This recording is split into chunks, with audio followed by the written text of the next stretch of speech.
చంద్రశేఖరరావు ఈ విషయాన్నే మాట్లాడతలేడు. ఆయన ప్రపంచంలో అన్నీ మాట్లాడుతున్నాడు. అమలాపురం నుంచి అమెరికా వరకు మాట్లాడుతున్నాడు, చంద్రమండలం నుంచి చింతమడక వరకు మాట్లాడుతున్నాడు. కానీ బీజేపీ చేస్తున్న కుట్ర గురించి మాత్రం మాట్లాడతలేడు. రిజర్వేషన్లు రద్దు చేసే ఆలోచనను బీజేపీని ప్రశ్నించడం లేదు. గతంలోనే చంద్రశేఖరరావు గారు రాజ్యాంగాన్ని మొత్తం రద్దు చేసి కొత్తది రాసుకోవాలన్నాడు. ఎవరి ఆలోచన ఇది? రాజ్యాంగాన్ని రద్దు చేసి కొత్తది రాసుకునేది ఆర్ఎస్ఎస్ విధానమే కదా.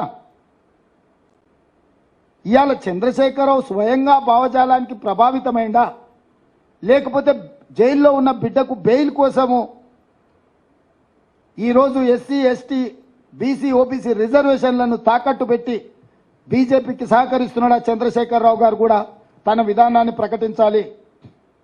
నేను స్పష్టంగా సూటిగా చంద్రశేఖరరావును డిమాండ్ చేస్తున్నా. ఎస్సీ ఎస్టీ బీసీ ఓబీసీ రిజర్వేషన్లను రద్దు చేయాలన్న భారతీయ జనతా పార్టీ విధానం మీద బీఆర్ఎస్ విధానం ఏంది? ఒకవేళ మీ విధానము రిజర్వేషన్ల రద్దును వ్యతిరేకిస్తే మీ పోరాట కార్యాచరణ ఏంది? బీజేపీకి వ్యతిరేకంగా 100 రోజులైన మా ప్రభుత్వాన్ని దిగిపోవాలి, మా ప్రభుత్వాన్ని పడగొట్టాలని కార్యాచరణ ప్రకటించి బస్సు యాత్ర చేస్తున్నా అంటున్నావు కదా.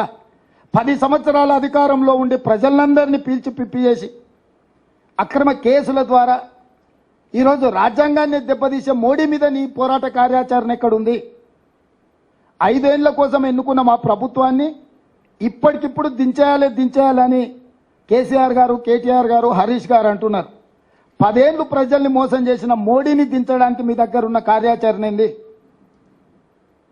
100 రోజులే అయిన మా ప్రభుత్వమా మీ టార్గెట్?